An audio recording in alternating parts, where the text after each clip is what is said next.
بسم اللہ الرحمن الرحیم رب اشرح لی صدری ویسر لی امری واحلل عقدۃ من لسانی یفقہوا قولی۔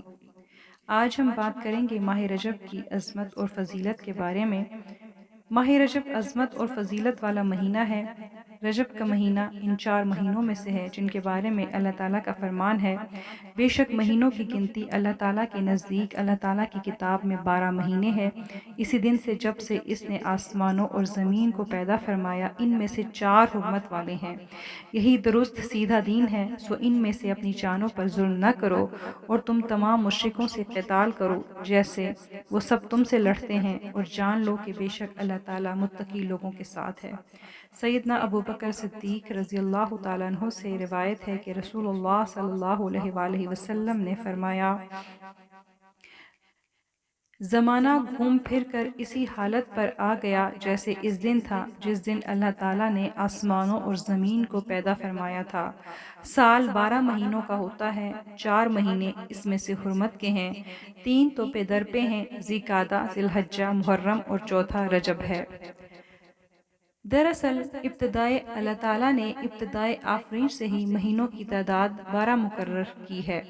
ارشاد باری تعالیٰ ہے، جیسا کہ ہم نے دیکھا کہ زمین اور آسمان کے پیدائش کے روز سے ہی مہینوں کی تعداد اللہ کے نزدیک 12 ہے، جن میں سے 4 حرمت والے مہینے ہیں، اور حرمت والے مہینے رجب، ذی قعدہ، ذو الحجہ اور محرم ہیں۔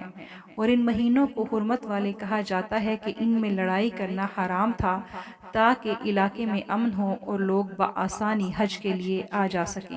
جمہور علماء کے نزدیک یہ حکم منسوخ ہو چکا ہے، یعنی ضرورت پڑنے پر ان مہینوں میں جہاد کیا جا سکتا ہے، لیکن گناہوں اور اللہ کی نافرمانیوں سے دوسرے مہینوں کی بنسبت زیادہ اجتناب کرنا چاہیے۔ رجب کے لفظی معنی اصطلاح میں عربی زبان میں ترجیب کے معنی تعظیم کے ہیں، اور ماہ رجب کی وجہ تسمیہ بھی یہی ہے کہ عرب اس کی تعظیم کیا کرتے تھے اور اس مہینے میں بتوں کے نام پر جانور ذبح کیا کرتے تھے جنہیں عطیرہ کہا جاتا تھا، لیکن جب اسلام آیا تو اس نے یہ رسم ختم کر دی۔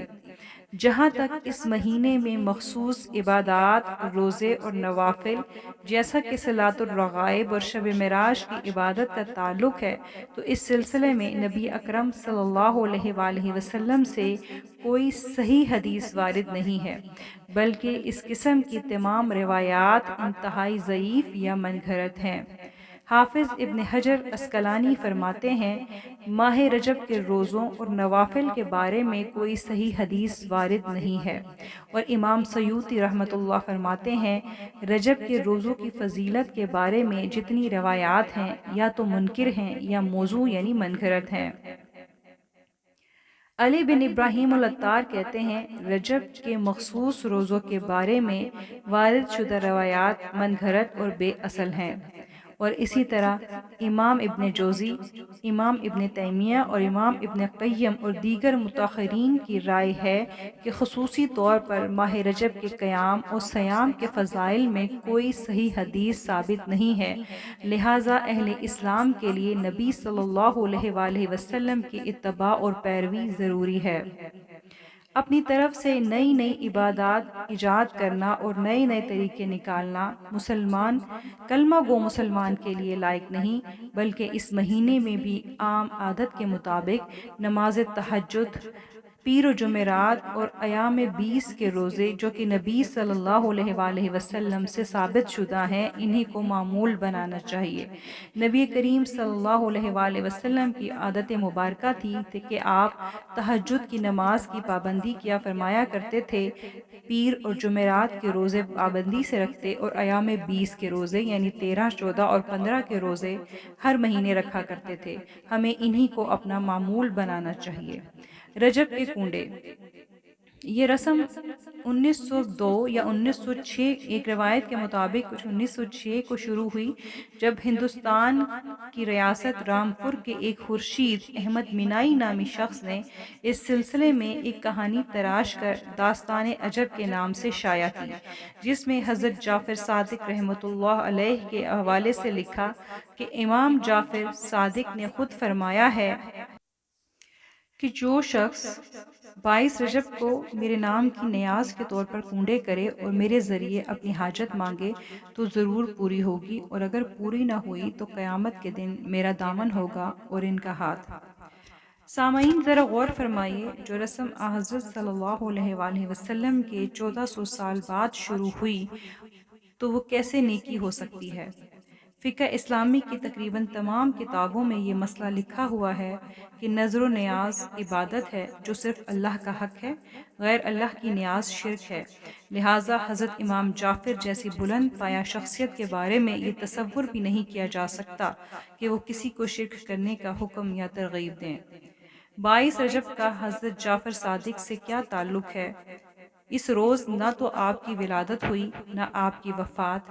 آپ کی ولادت 8 رمضان المبارک 80 ہجری یا 82 ہجری میں اور وفات 15 شوال 148 ہجری میں ہوئی، اور نہ ہی آپ کی زندگی میں اس روز کوئی اہم واقعہ پیش آیا، بلکہ یہ دن تو کاتب وحی حضرت معاویہ رضی اللہ تعالی عنہ کی وفات کا دن ہے، تو پھر 22 رجب کی تخصیص کا کیا معنی ہے؟ یہ ایک خود ساختہ رسم ہے، اس کے لیے ہر مسلمان کو اس سے پرہیز کرنا چاہیے۔ اسرا والمعراج۔ مشہور روایت کے مطابق رجب کی 27 تاریخ کو اللہ تعالیٰ نے نبی اکرم صلی اللہ علیہ وآلہ وسلم کو اسرا و معراج جیسے عظیم الشان معجزے سے نوازا۔ رات کے کچھ حصے میں مسجد حرام سے لے کر مسجد اقصیٰ، جہاں سے سدرۃ المنتہا تک اور وہاں سے واپسی، آپ صلی اللہ علیہ وآلہ وسلم کا عظیم الشان معجزہ ہے جس پر ایمان لانا ہر مسلمان پر فرض ہے۔ ماہ رجب میں ہی معراج کے موقع پر 5 نمازیں فرض ہوئیں، اس سے پہلے صرف 2 نمازیں، فجر اور عشاء۔ ابتدائی طور پر اللہ تعالیٰ نے 50 نمازیں فرض کی، اور پھر حضرت موسیٰ علیہ السلام کے مشورے پر نبی صلی اللہ علیہ وآلہ وسلم نے اللہ تعالیٰ سے تخفیف طلب کی تو بالآخر 5 نمازیں فرض ہوئیں۔ اب امت ادا تو 5 نمازیں کرے گی، لیکن اسے ثواب 50 کا ہی ملے گا، لہٰذا ہمیں اللہ کی رحمت سے بھرپور فائدہ اٹھانا چاہیے۔ اور یاد رکھیے، نماز ہی ایمان و کفر میں حد فاضل ہے۔ قیامت کے دن پہلے اسی کا حساب ہوگا۔ یہ دین کا اہم رکن ہے اور کسی حال میں بھی معاف نہیں ہے، اور باقی تمام احکام زمین پر نازل ہوئے، لیکن نماز تحفہ معراج ہے جو آپ صلی اللہ علیہ وآلہ وسلم کو 7 آسمانوں کے اوپر سدرۃ المنتہا کے پاس عطا ہوئی، لہٰذا ہمیں اللہ تعالیٰ کے اس عظیم عطیے کی قدر کرنی چاہیے۔ اگر ہم ماہ رجب کے روزوں کی فضیلت کے بارے میں بات کریں تو روزوں کی فضیلت پر جو مبنی احادیث ہیں ان سب کے حوالے صحیح سند سے ثابت نہیں ہیں، لیکن چونکہ یہ بات ثابت شدہ ہے اور قرآن مجید میں موجود ہے کہ یہ حرمت والا مہینہ ہے، تو جو حرمت والے مہینے ہیں اس ماہ میں نیکی کا ثواب بھی کئی گنا بڑھ جاتا ہے اور گناہ کا وبال بھی عام ایام کی نسبت بہت زیادہ ہے۔ لہٰذا نیکی کے حصول اور گناہ سے اجتناب کا بہترین عمل روزہ ہی ہے۔ اس لیے اگر استطاعت ہو تو اس نیت سے ماہ رجب کے روزے رکھے جا سکتے ہیں۔ معلوم ہوا کہ حرمت والے مہینوں میں خصوصی طور پر گناہوں کا ارتکاب سے بچنے کی کوشش کرنی چاہیے، جبکہ رجب بھی حرمت والا مہینہ ہے، اس لیے اس مہینے میں بھی یہی کوشش ہونی چاہیے۔ جزاکم اللہ خیر۔ السلام علیکم ورحمۃ اللہ وبرکاتہ۔ سبحانک اللہم و بحمدک، اشہد ان لا الہ الا انت، استغفرک و اتوب الیک۔